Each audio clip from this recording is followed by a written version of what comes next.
There are people history cannot swallow whole. They are too loud, too real, too alive. The kind of people whose footsteps echo in empty hallways long after they are gone. History tries to smooth them down, to sand off the edges, to fit them into neat little plaques on factory walls and street signs in provincial cities. But they resist. Even from the grave, they resist.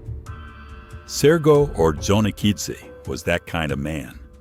His full name, Grigol Konstantinovich Ordzhonikidze, was rarely used because the full name belonged to the official portrait, the one hanging in government offices between Lenin and Stalin, frozen in oil paint and institutional reverence. But the man himself, the breathing, shouting, laughing, fist-pounding man, he was always just Sergo.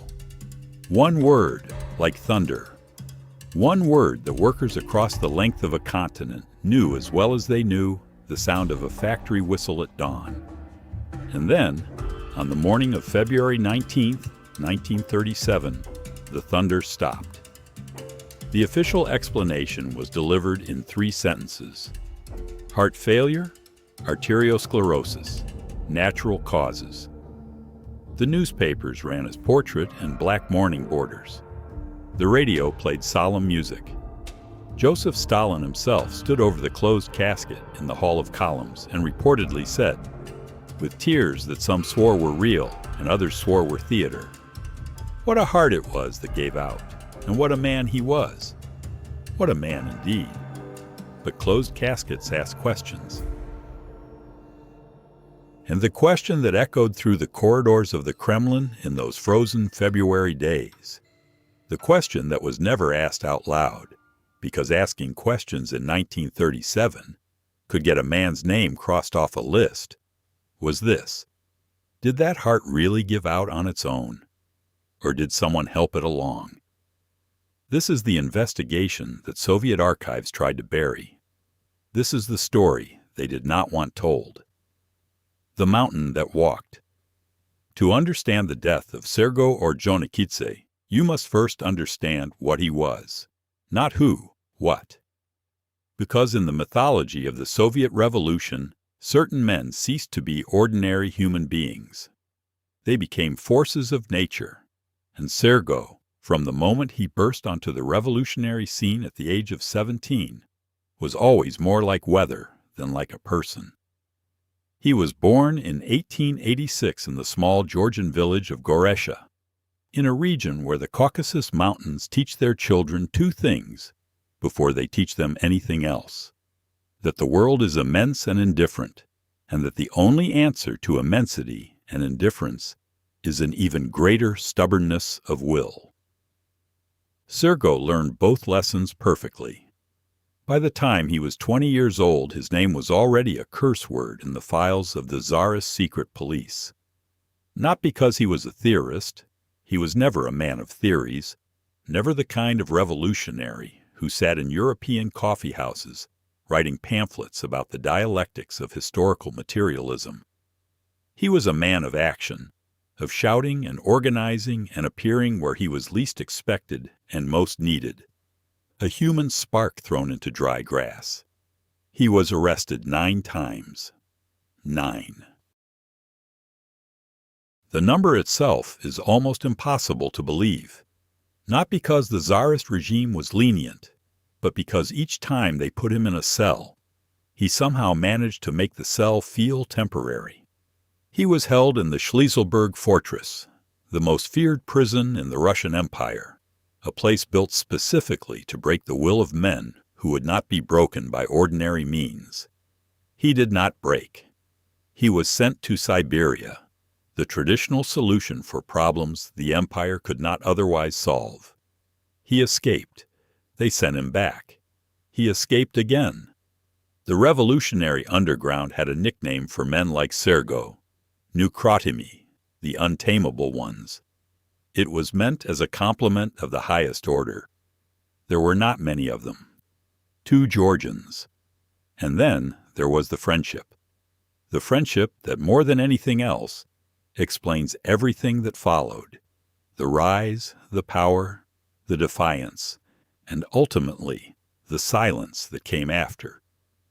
Sergo Ordzhonikidze and Joseph Vissarionovich Djougashvili, the man the world would come to know as Stalin, first met in the early 1900s in the hot, complicated, conspiratorial world of Georgian revolutionary politics. They recognized something in each other immediately: the same hunger, the same fury, the same willingness to burn everything down in service of the idea. They were both from the South, both shaped by the Caucasus, both driven by that particular combination of romanticism and ruthlessness that the mountains seemed to produce in certain men. They were arrested together. They shared bread in Tsarist prisons. They smoked the same cheap tobacco in frozen railway cars, riding through the dark to bring Soviet power to the Transcaucasus after the revolution. In the Civil War years, they fought side by side at Tsaritsyn, that brutal, chaotic defense that would later become one of the founding myths of the Soviet state. What grew between them was not merely political alliance, it was friendship, real, complicated, flawed, and ultimately tragic friendship of the kind that only survives in the easiest of times and shatters in the hardest. Sergo was one of perhaps 3 people in the entire Soviet Union who called Stalin by his old party name, Koba, a small Georgian nickname, intimate and private, the name of a boy who was not yet a god. He was one of the only men alive who could walk into Stalin's office without knocking, interrupt a meeting of the Politburo to make a point, and leave by slamming the door hard enough to shake the portraits on the walls. And Stalin, the same Stalin who had men shot for a wrong look, tolerated it, more than tolerated. He seemed to need it, as if Sergo's refusal to be afraid was something Stalin could not produce in himself and could not quite bring himself to destroy in someone else. Not yet. The crown of industry. In 1932, Sergo was given a position that placed him at the center of the most audacious economic experiment in human history. He became People's Commissar of Heavy Industry, the man responsible for the entire industrial apparatus of the Soviet Union, from the Baltic coast to the shores of the Pacific Ocean. The scale of it staggers the imagination even today. Every factory, every mine, every construction project of the 5-year plan fell under his authority.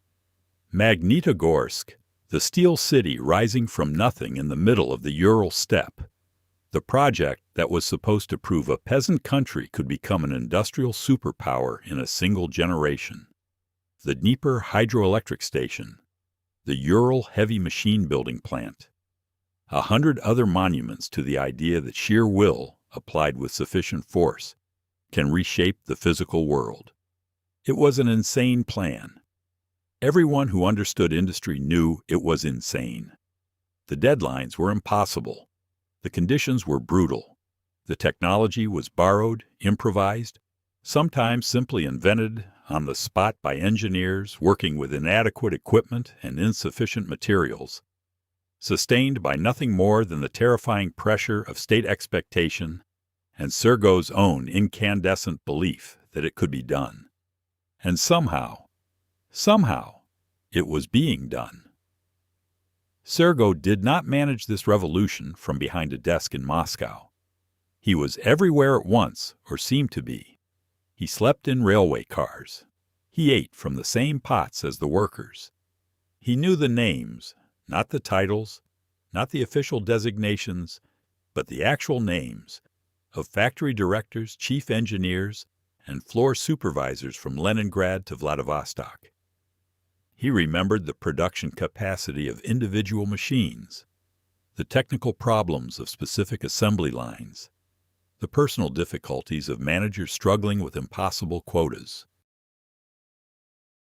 Workers adored him with a directness that was almost embarrassing in the Soviet context, where adoration was supposed to flow in only one direction, toward the leader, the vozhd, the distant and perfect Stalin.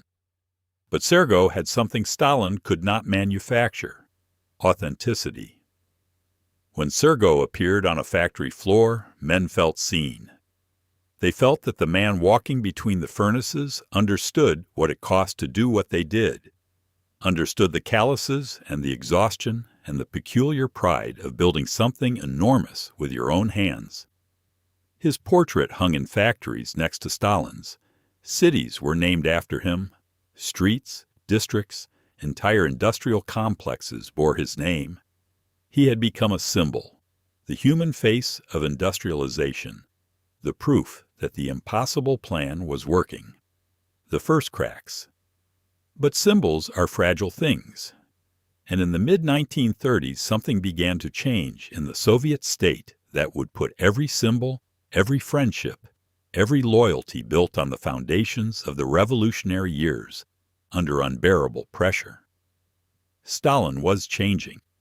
Or perhaps, and this is the more disturbing possibility, he was simply becoming more fully himself. The paranoia that had always been present was now operational, systematic, institutional.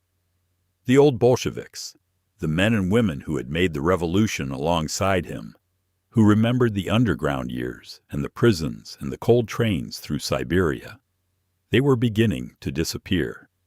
Zinoviev, Kamenev, Bukharin. Names that had thundered across the Soviet Union like the names of saints were being converted one by one into the names of enemies, wreckers, saboteurs, traitors. Sergo watched this happen. He understood what he was seeing. He had known these men. He had fought alongside some of them, argued with others, disagreed with all of them at various points. But he knew they were not enemies of the revolution. They were the revolution, the same as he was, the same as Stalin had once been, complicated and imperfect and human. He also understood something more personal and more terrifying. Koba was gone. The man he had known in the prisons, the man who had shared his tobacco and his exile, had been replaced by something colder. The warmth was still performed. Stalin could produce warmth with extraordinary precision when it served his purposes. But the reality behind the performance had changed. Where there had been genuine affection, there was now calculation. Where there had been trust, there was now assessment, useful or dangerous, loyal or expendable. And Sergo, despite everything, despite the long history and the old nicknames and the door-slamming intimacy of 20 years, was beginning to feel the cold weight of that calculation settling on him like the first snow of a Siberian winter. He made a decision. Not all at once, not with any grand declaration, but quietly, stubbornly, in the way that men shaped by the Caucasus make their most important choices. With no announcement, no ceremony, no acknowledgement that a line is being crossed. He decided to fight back. He began to protect his people. The shield. It started with the arrest orders. The NKVD, the secret police, the instrument of Stalin's growing terror, began to send representatives to the People's Commissariat of Heavy Industry with warrants for the arrest of factory directors, chief engineers, technical specialists. Wreckers, the warrants said, saboteurs, enemies of the people. Sergo refused, not quietly, not diplomatically. He refused with the full force of a personality that had never learned how to be small. He demanded evidence. He demanded specific facts, specific acts of sabotage, specific proof that these men he knew, men who had built the factories that the 5-year plan depended upon, were actually guilty of anything other than the impossible task of meeting targets that should never have been set. "Show me the acts," he reportedly said. "Show me the facts. This man built the factory that produces the steel your tanks are made of. You want to arrest him for wrecking? Then show me which beam he sawed through." The NKVD men left without their prisoners, and came back, and left again without them, and came back again. For a time, A brief, dangerous, extraordinary time, Sergo's office was a sanctuary, a place where the arrest warrants stopped, where engineers and directors who had been denounced could find, if not safety, at least a temporary reprieve. The workers knew it. They told each other in the factory canteens and the workers' dormitories, "If they come for you, get word to Sergo.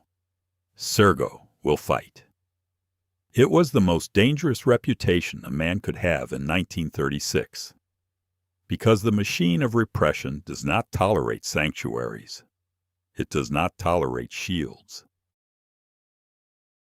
And above all, it does not tolerate men who make it look inefficient, men whose defiance suggests that the system can be resisted, that fear is not absolute, that someone, somewhere, still has the courage to say no. The clock was already running. Every arrest warrant Sergo blocked was a tick. Every refusal was a talk. Every door slammed in the face of the NKVD was another second counted down toward the moment when the machinery of the Soviet state would turn its full weight toward the man who had spent his whole life believing he could make it run differently. He could not see the clock, but it was running. And in the frozen February of 1937, it would stop. There is a particular kind of loneliness that only powerful men know. It is not the loneliness of obscurity, of being unknown and unnoticed in a vast, indifferent world. It is the opposite, the loneliness of being watched by everyone and understood by no one, of standing at the center of a room full of people who need something from you, fear something from you, want something from you, and not one of them, not a single face in that entire crowd, is looking at you the way an equal looks at an equal. By the autumn of 1936, Sergo Ordzhonikidze knew that loneliness in its most complete and final form. The men who had known him as a young man, the ones who had passed him bread through prison bars, who had argued revolutionary theory with him in candlelit basements, who had ridden beside him on those frozen trains across the vastness of the early Soviet Empire, those men were vanishing. Some were dead. Some were in prisons they would not leave alive. Some had simply transformed, the way people transform under sufficient pressure, into versions of themselves that bore no resemblance to the original. They still smiled the same smiles. They still used the same party vocabulary, the same handshakes, the same careful forms of address. But behind the smiles was nothing. The revolution had eaten their insides and left only the shell. Sergo had not transformed. This was his last great achievement and his final fatal flaw. He was still himself. The architecture of isolation. The process by which Stalin eliminated Sergo Ordzhonikidze did not begin with a gun or a document or a midnight visit from the secret police. It began, as the most sophisticated forms of destruction always begin, with isolation. First, they took his people. Not all at once. That would have been too obvious, too direct, too much like a declaration of war that Sergo might have found the strength to answer. Instead, it was gradual, methodical, surgical. One arrest warrant that Sergo managed to block, then another that slipped through while he was traveling, then another, then another. The directors of factories he had built with his own relentless will began to disappear in the night, their names appearing in the morning newspapers recast as wreckers and saboteurs and agents of foreign intelligence. Men Sergo had recommended, men he had promoted, men whose children had played in his apartment while their fathers sat at his kitchen table and talked through the engineering problems of the next 5-year plan. Each one who fell was a blow struck not just against an individual, but against Sergo himself, against his judgment, his loyalty, his authority, his fundamental claim to know who was trustworthy and who was not. Every man he had vouched for, who was now declared an enemy of the people, was also implicitly a condemnation of the man who had vouched for him. This is how the machine worked, not loudly, quietly, the way water works on stone. Then came the second phase, the material. Sometime in late 1936, the exact date remains uncertain, because the exact date, like so much else surrounding this story, was carefully removed from the historical record. Sergo was shown documents. What was in those documents, no one who survived knew with certainty, or if they knew, they did not speak of it, while there was still danger in speaking. But the shape of what happened afterward tells its own story. The documents, it is believed, concerned his brother Papulia. Papulia Ordzhonikidze, arrested, accused, in the hands of the NKVD. And the implicit message that came with the documents was not delivered in words because it did not need to be. The message was the documents themselves. The message was, we have him. We have the person closest to you. And whether he lives or dies depends on choices you have not yet made, but will soon have to make. This was the instrument the system had perfected above all others. Not the destruction of the man himself, but the weaponization of everyone he loved. It did not matter how strong you were personally, how fearless, how willing to sacrifice yourself. The question was always, how willing are you to sacrifice everyone else? The last argument, February 17, 1937.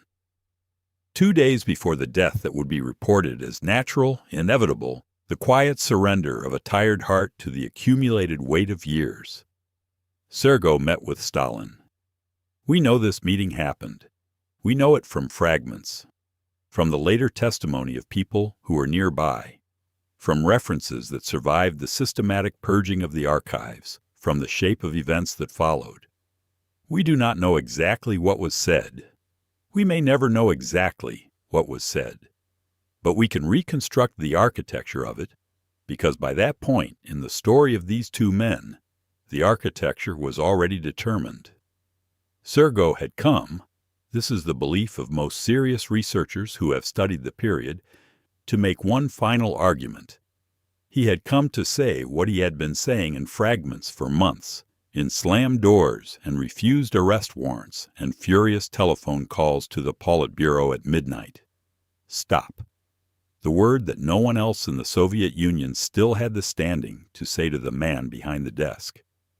The word that Sergo had been building toward for 2 years, gathering evidence, protecting people, using his authority as a shield, all of it in service of this one final, impossible, necessary confrontation. Stop what you are doing. Stop the arrests. Stop the show trials. Stop feeding the machine with innocent men. You are destroying what we built. You are betraying everyone who died for this. Stalin listened. Stalin had always been a good listener, better in many ways than his reputation for action suggested. He listened the way a surgeon listens to a problem before deciding where to cut. What Sergo did not understand, what he could not allow himself to understand, because understanding it would have required acknowledging that the Koba he had known was not simply hidden somewhere beneath the surface of this cold and calculating man, but was genuinely, permanently gone, was that the argument had already been decided. Not in that room, not that day. The decision had been made months earlier, possibly years earlier, in the slow arithmetic of paranoia that governed every calculation Stalin made about the people around him. The most dangerous man is not the enemy who wants to destroy you. The most dangerous man is the friend who remembers who you were before you became what you are, who can walk into a room and make everyone in it think, for just a moment, about a different version of events.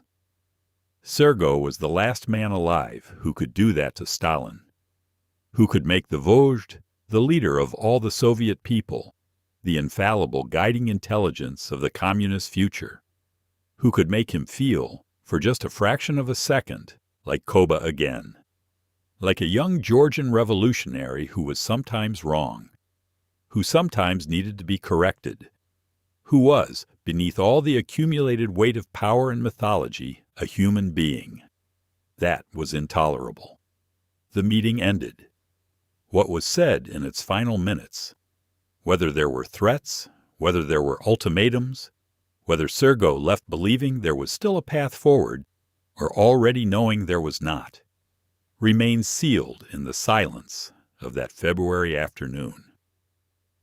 The following morning, Sergo did not come to his office.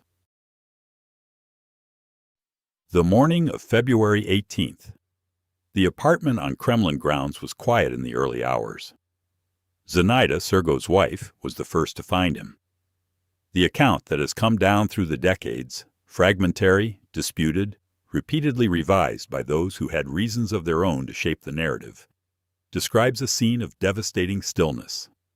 A man who had filled every room he had ever entered with the force of his presence, a man whose laughter had rattled windows and whose anger had made seasoned Politburo members look at their shoes, was simply and completely still. The doctors arrived. Then more doctors. Then, very quickly, with the particular speed that suggested the response had been prepared in advance, the men who were not doctors, the men in the careful dark suits who represented the institutional machinery that controlled what the Soviet state would and would not acknowledge about the deaths of its prominent figures. The official time of death was recorded as 1730. Heart paralysis, the document said. Arteriosclerosis. Chronic kidney disease. Natural causes. The document was signed and sealed and sent to the newspapers before the ink was dry. And then something happened that tells you more about the truth of what occurred than any archive could. The evidence disappeared, not gradually, not through the ordinary erosion of time and poor record-keeping, systematically, completely. The medical files vanished. The protocols of examination were gone. The records kept by the doctors who attended the scene were nowhere to be found in any archive that researchers would later be permitted to access. The personal testimony of the guards who had been stationed in the apartment that night ceased to exist in any official record. The witnesses who had been present in those first hours after the death, people who had seen the body, who had spoken to the doctors, who had been in the rooms and corridors of that apartment, were, within months, themselves gone, arrested, executed, sent to camps from which they did not return. This is not how natural death is treated. This is how dangerous information is treated. 4 versions of the truth. In the decades since, historians and researchers who have managed to work in the partially opened Soviet archives have identified 4 competing explanations for what happened in that apartment on February 18, 1937. Each carries its own weight of evidence. Each carries its own weight of doubt. The first version is the official one, the story that was told in Pravda and repeated in official Soviet histories for 50 years afterward. Sergo Ordzhonikidze, exhausted by decades of relentless work in service of the revolution, his body worn down by the extraordinary physical and psychological demands of building an industrial civilization from nothing, died of heart failure. A natural death, tragic in its timing, but natural. The problem with this version is not merely that it was produced by people with powerful reasons to lie. The problem is what was done to support it. You do not destroy all the medical records of a natural death. You do not arrest the doctors who signed the death certificate within months of the event. You do not eliminate the witnesses. Natural deaths do not require that kind of maintenance. The second version, which circulated in whispers through party circles for years and was eventually articulated more openly by some Soviet-era dissidents, is that Sergo was killed directly, that someone entered the apartment and ensured he would not leave it alive. This version draws support from the closed casket at the Hall of Columns, the explanation given that the body's condition after the autopsy made an open viewing impossible, and the subsequent revelation, confirmed after the Soviet collapse, that no autopsy was actually performed.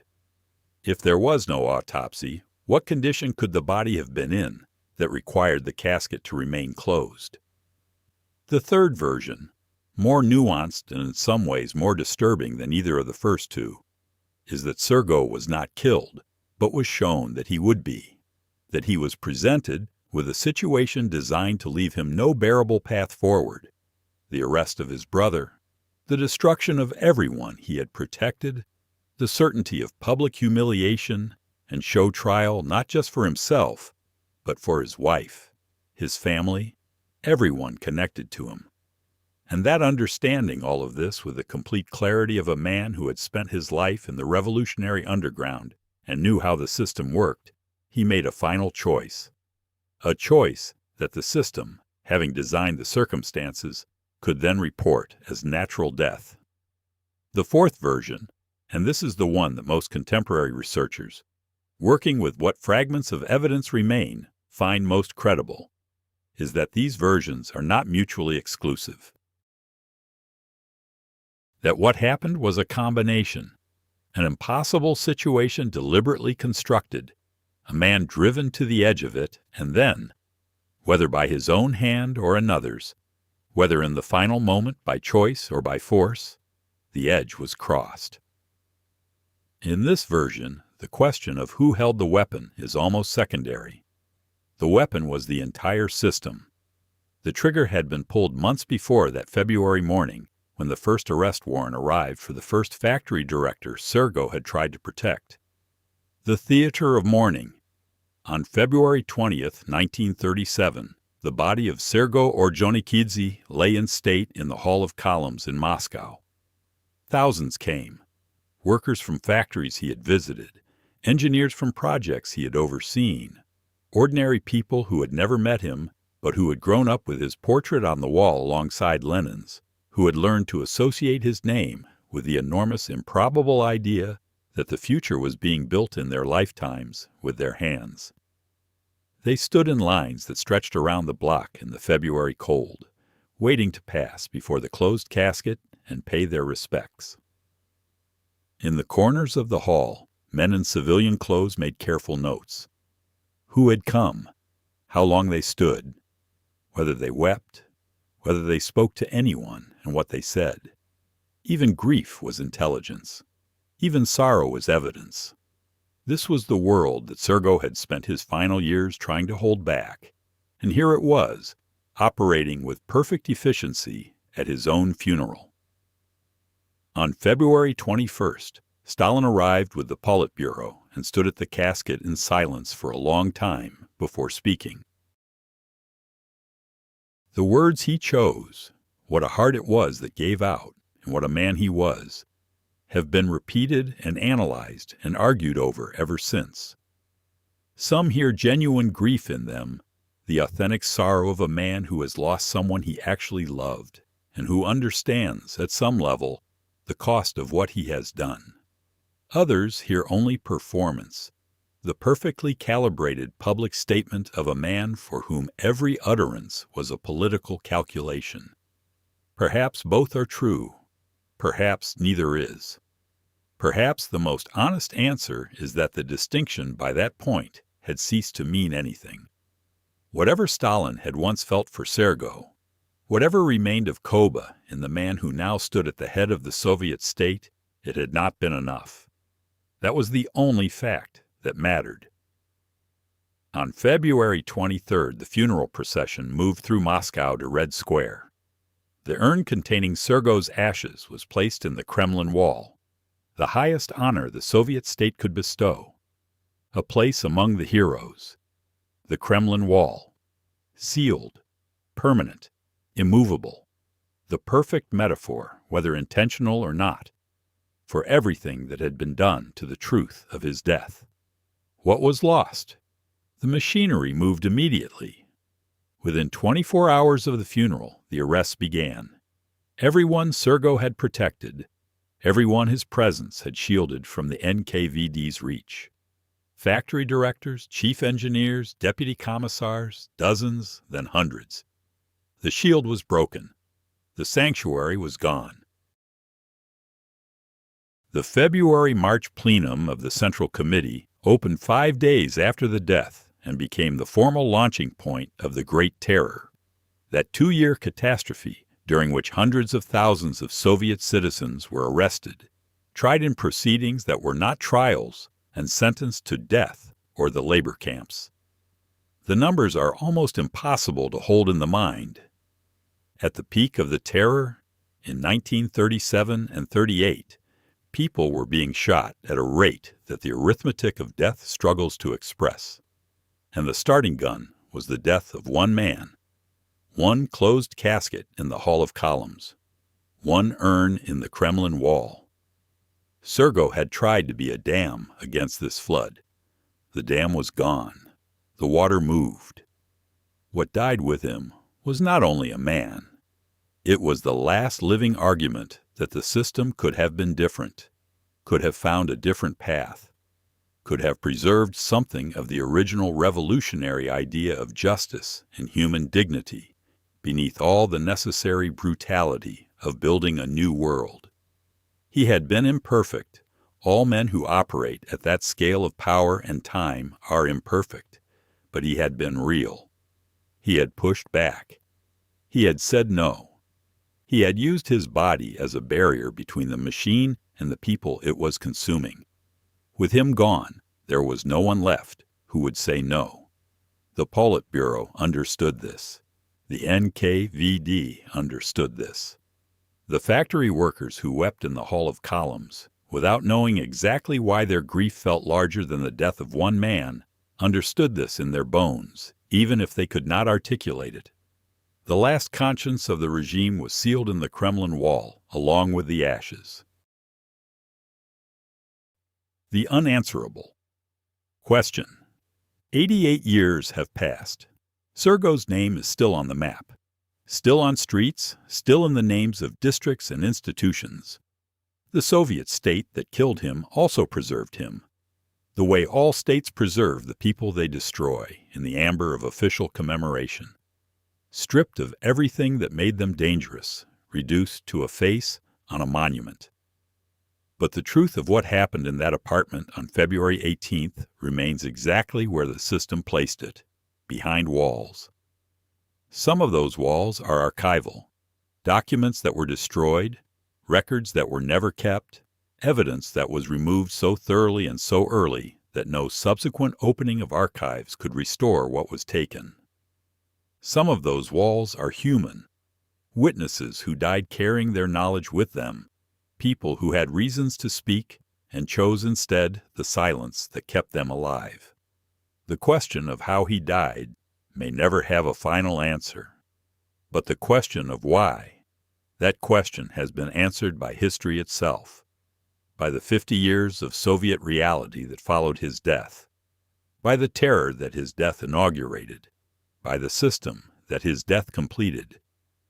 He died because he remembered the beginning, because he knew where the bodies were buried, metaphorically before the metaphor became literal, because he was the one person left who could look Stalin in the eye and say, "This is not what we meant. This is not what we built all of this for. This is not the revolution. This is its betrayal." Systems cannot tolerate that kind of witness. Not in 1937. Perhaps not in any era. The urn is still in the Kremlin wall. The truth is still sealed inside the architecture of a lie that has outlasted the state that told it. And the man who was called the Red Giant, who built an industrial civilization with his bare hands and his unbreakable voice and his absolute refusal to be afraid, remains what he has always been since that February morning. The question that history cannot close. The door that was slammed once too many times.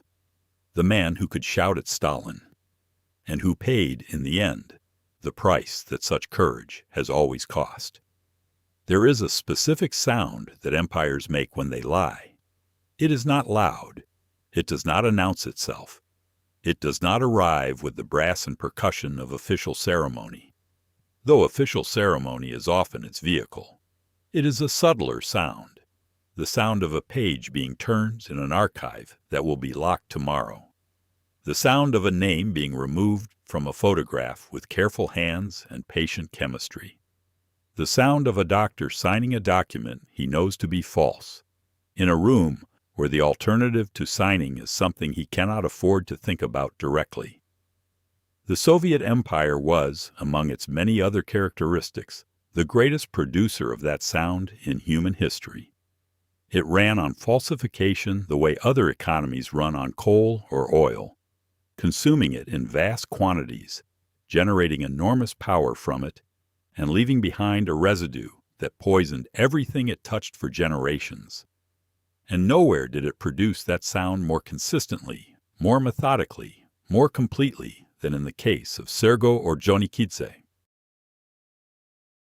The question that drives this investigation, the question that has driven every serious researcher who has pressed their face against the glass of partially opened Soviet archives and tried to see through the intentional fog of the official record, is not simply what happened. The deeper question is, why did they work so hard to make sure we would never know? Because they did work hard, extraordinarily hard.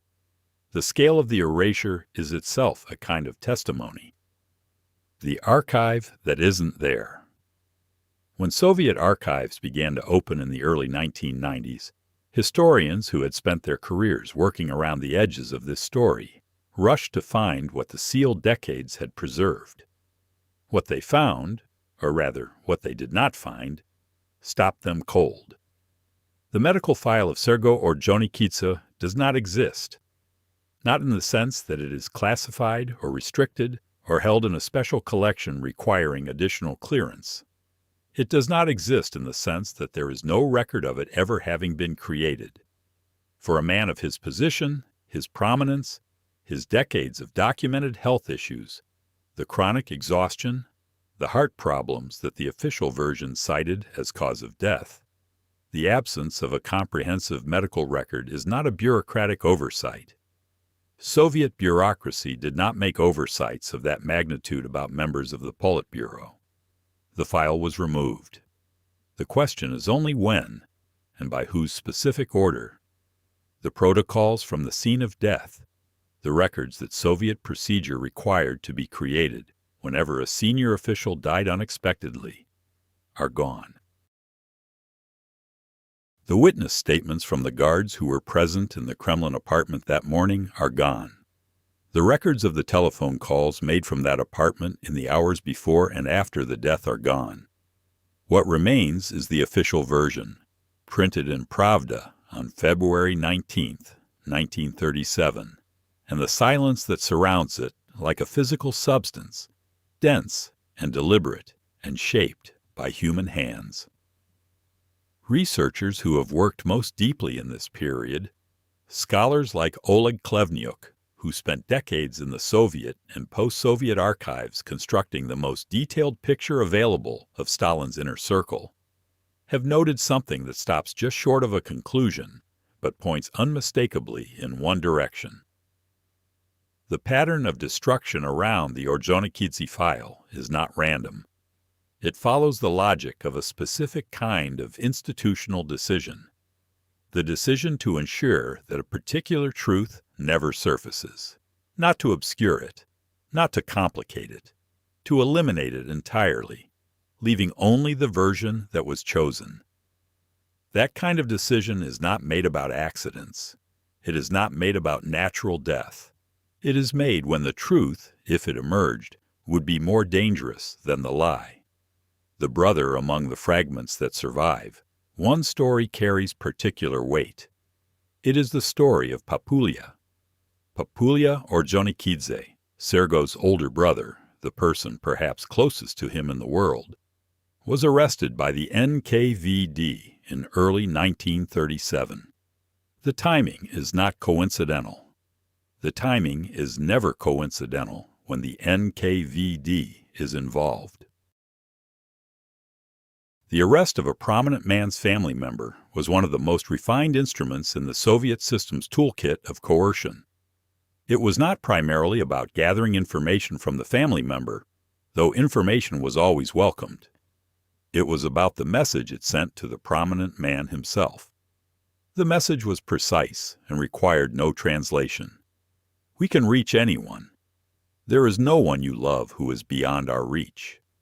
The only variable is what happens to them next, and that variable is controlled by your behavior. What Sergo did with this knowledge, whether he fought, whether he submitted, whether he tried to negotiate, whether he simply collapsed under the weight of it, is not recorded in any document that has survived. But the sequence of events suggests a man who received a message he could not answer, who understood, with the particular clarity that comes to people who have spent their lives in revolutionary politics and know exactly how the machinery works, that the situation had been constructed specifically to be unanswerable. You cannot fight for your people when your people are being used as weapons against you. You cannot appeal to friendship when the friend has authorized the weapon. You cannot invoke the shared past when the shared past is precisely what has made you dangerous. Papulia survived as it happened. One of the relatively rare cases where a family member arrested as leverage was not immediately destroyed. He spent years in imprisonment and survived into the post-Stalin era. But he never spoke publicly about what he knew.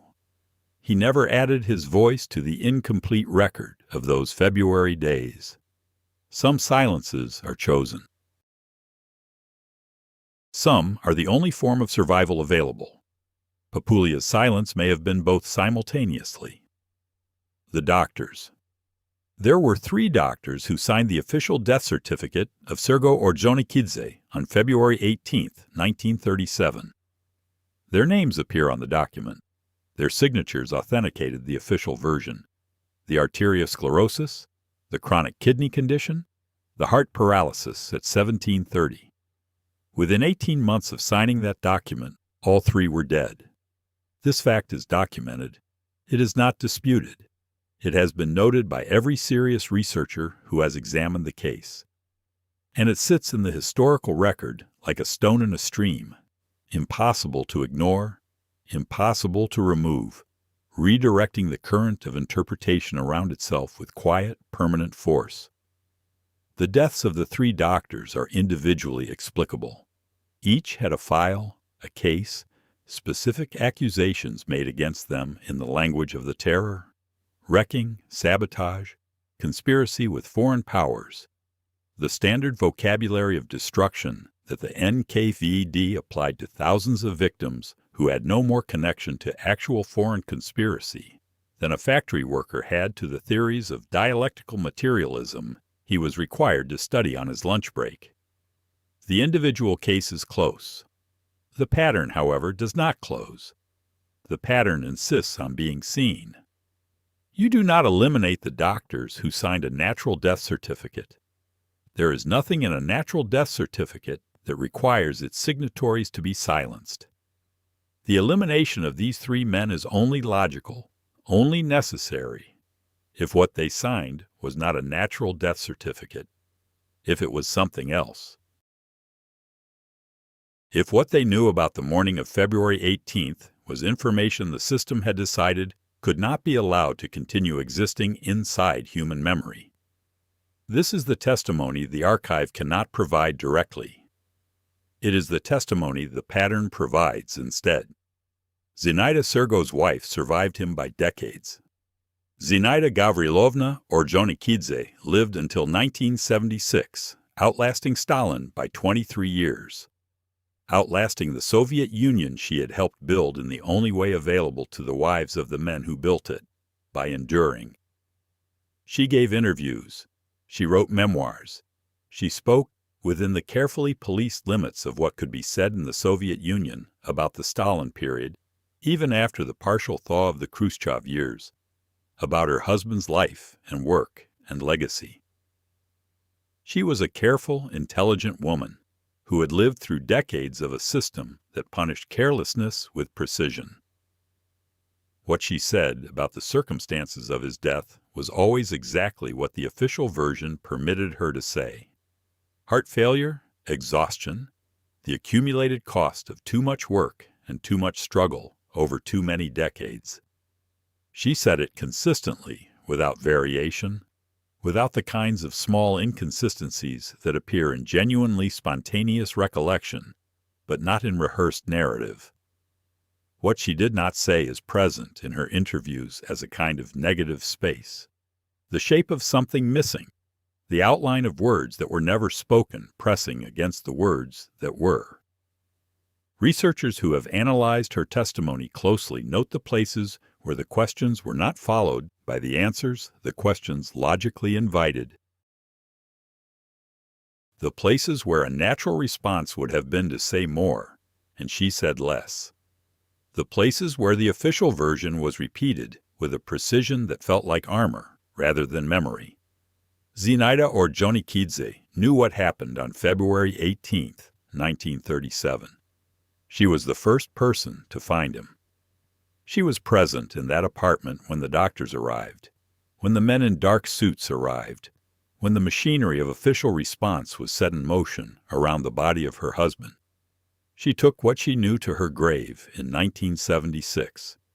Because she understood, she had understood since that February morning, that some knowledge is only survivable if it remains entirely internal, that the system she had spent her life serving had demonstrated, with absolute clarity, what it did to people who held inconvenient truths in accessible form. Her silence is not a judgment on her courage. Her silence is the most precise testimony available about the nature of the truth she was protecting. The ripple that became a wave. To understand the full meaning of what happened in February 1937, it is necessary to look not backward, but forward, at the 5 months that followed Sergo's death and at the transformation they produced in the Soviet state. The February-March plenum of the Central Committee, which opened 5 days after the funeral, is one of the most studied and most chilling events in the history of the Stalin period. It was at this plenum that the ideological and organizational framework for the Great Terror was formally established. The doctrine of encircling enemies, the theory of the hidden wrecker who conceals his sabotage behind an appearance of loyal work, the systematic instruction to every level of the party apparatus to look for enemies with renewed vigilance and report them without hesitation or mercy. The plenum lasted for days. The speeches delivered in it by Stalin and by Nikolai Yezhov, the head of the NKVD, read today like the precise technical specifications of a machine for human destruction. They tell you how the machine will work, what it will consume, what it will produce.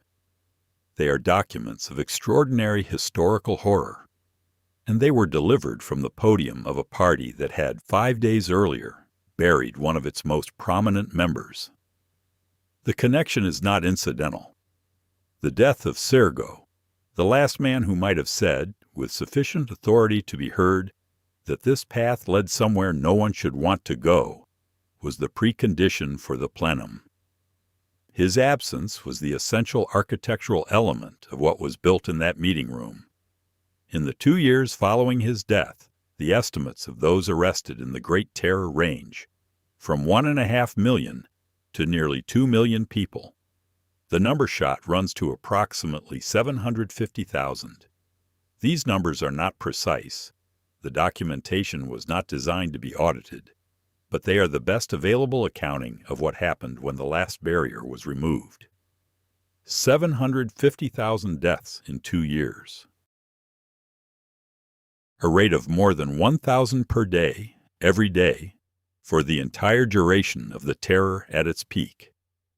Sergo had tried to hold back a tide with his hands. When his hands were gone, the tide moved. The rehabilitation that wasn't after Stalin died in 1953. The Soviet state went through the convulsive process that Khrushchev would eventually call, with characteristic Soviet understatement, the correction of certain errors. The secret speech of 1956 named some of those errors, acknowledged some of the victims, and set in motion a partial rehabilitation of men and women who had been destroyed by the terror. Sergo Ordzhonikidze was officially rehabilitated. His name, which had never entirely disappeared from the Soviet map even during the worst years, the cities and factories that bore his name were too economically significant to rename, was restored to full official honor. He was confirmed as a loyal communist, a dedicated builder of socialism, a victim of Stalinist distortions. The rehabilitation said nothing about how he died. It confirmed the official cause of death. It polished the official version and returned it to the shelf with a new frame around it.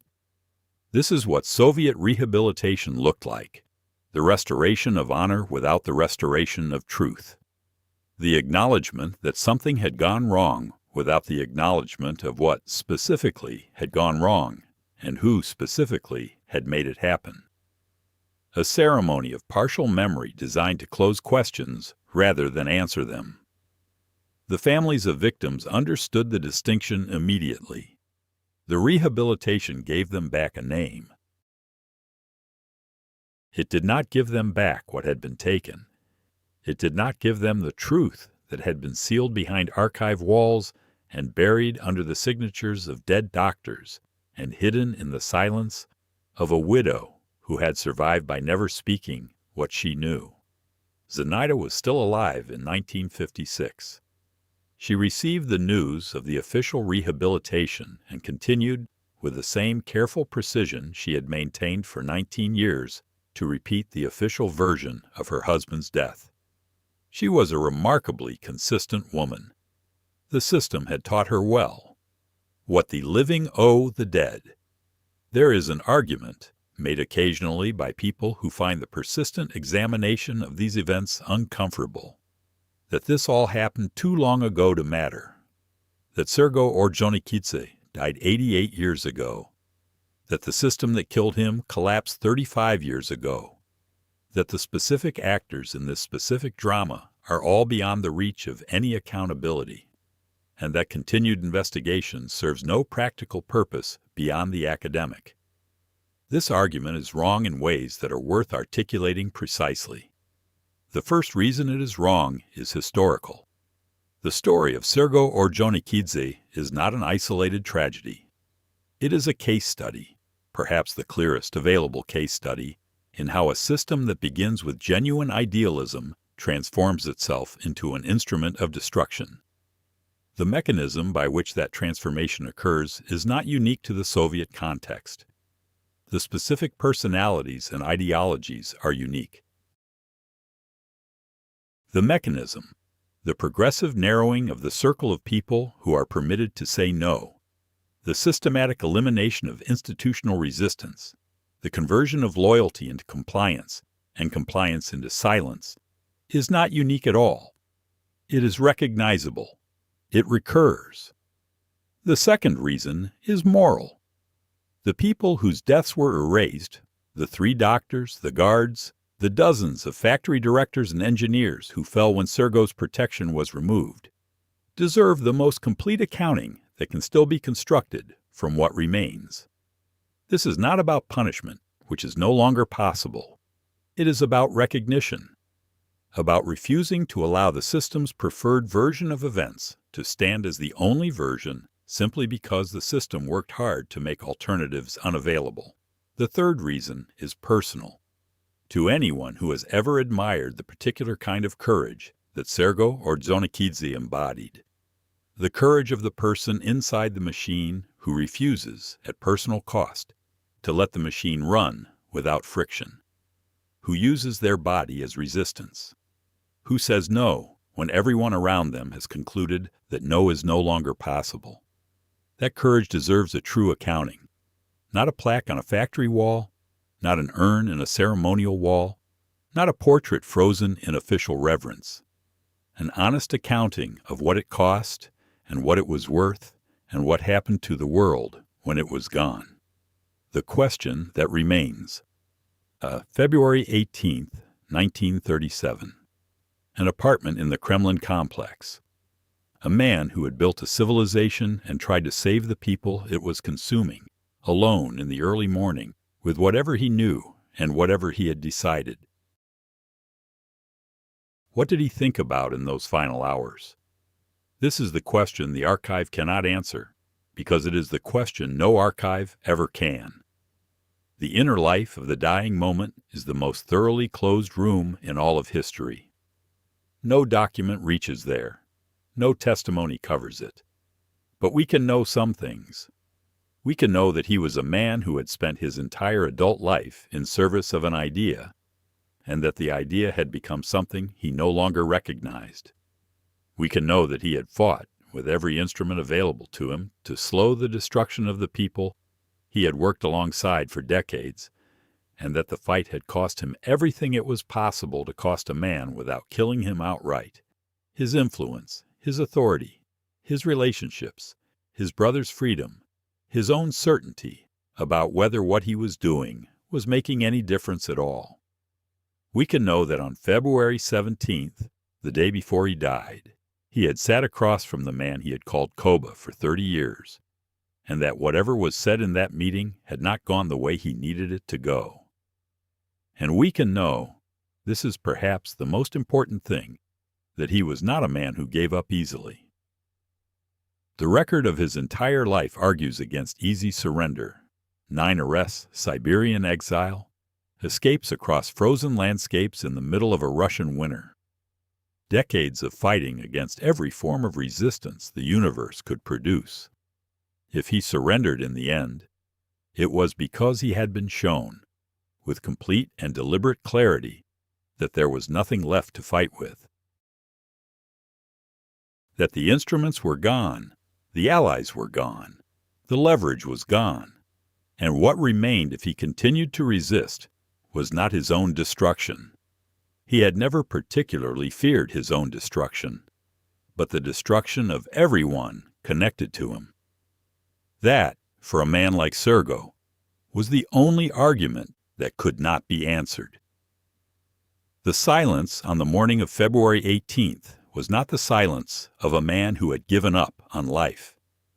It was the silence of a man who had been given a choice between his life and everyone else's, and had understood, in the way that men shaped by the Caucasus understand the things that cannot be changed, that the choice had already been made for him. The Kremlin Wall. The urn is still there, sealed in the red stone of the Kremlin Wall, in the row of honored dead that stretches across the face of the most famous building in Russia. Tourists pass it every day in the warmer months, reading the names with varying degrees of recognition. Most of them know Gagarin's name a few meters away. Some know Brezhnev. The name Ordzhonikidze produces, in most cases, a slight pause and a movement onward. Inside the wall, inaccessible and permanent, are ashes that were once a man who filled every room he entered, who built cities, who protected people, who tried, in the final terrible years of his life, to be a wall between the innocent and the machinery that wanted to consume them, who failed, as all walls eventually fail, but who tried. The truth about how and why he died is not in the Kremlin Wall. It never was. The truth lives in the pattern of what was destroyed to hide it, in the silence of the people who survived by keeping it, in the shape of events that followed his death and that only make complete sense if you understand what his presence had been preventing. The truth is, a system reached the end of its tolerance for the one man inside it who still said no. And the system did what systems do when they reach that point. Everything else is detail, important detail, worth pursuing, worth recording. But the essential truth is that simple and that terrible. Sergo Ordzhonikidze died because he was, to the end, exactly who he had always been. In a world that had decided that being yourself was the most dangerous thing possible, that was enough. It was more than enough. It was everything.